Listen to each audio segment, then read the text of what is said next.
In this section, we'll be looking at how to combine multiple tables using union. Union combines two or more tables by appending values or the rows from one table to another. So you can have multiple tables you like to connect. As you can see here, we have on the left table this information, on the right table this information, and both are now being combined right here.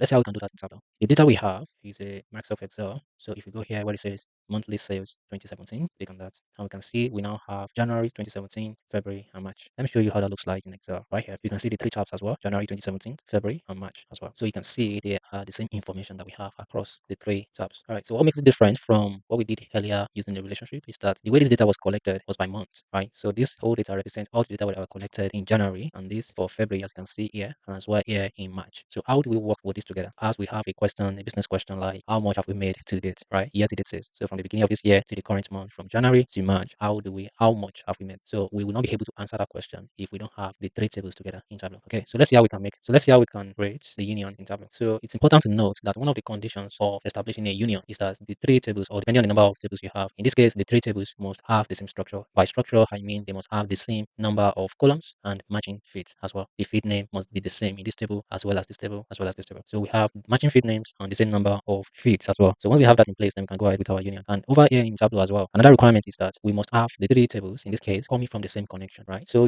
it's possible to have multiple connections right here. For instance, we can add a new source here and say, let's connect to this one, for instance. So you can see we now have a second connection marked in orange. In this case now, I've clicked on this and these are the worksheets in there. So if I attempt to create a union between tables from these two connections, it will result in an error. So that's what that means. So I'm going to remove this. So to re-emphasize that again, if we're going to create a union, the tables has to come from one single connection. All right, let's see how we can do that. We can see there's a connector for a union here. So if I drag this to the canvas, then we get this box. So what can we do? We can pick up our January, our February, just drag it in, and drag March as well. However, it's only natural that I drag it in this order because that's what we're familiar with. But the order which you drag it in doesn't matter. So I could have decided to bring in March first, then take in February, or take in January. It doesn't matter. Tableau will do the job and make sense of that. And once we click OK, then you can see we now have our table all together. So Tableau has done a good job in pending the rows in the three tables. And as you can see here in Tableau, these two sheets, these two tables, and as you can see here in Tableau, these two tables, and as you can see here in Tableau, these two fields will be created, signifying that this particular row is from these worksheets and this table as well. All right. So now we have successfully created a union and we can proceed with our analysis. Thank you. I hope you now feel more confident in using a union to combine your multiple tables. See you in the next video.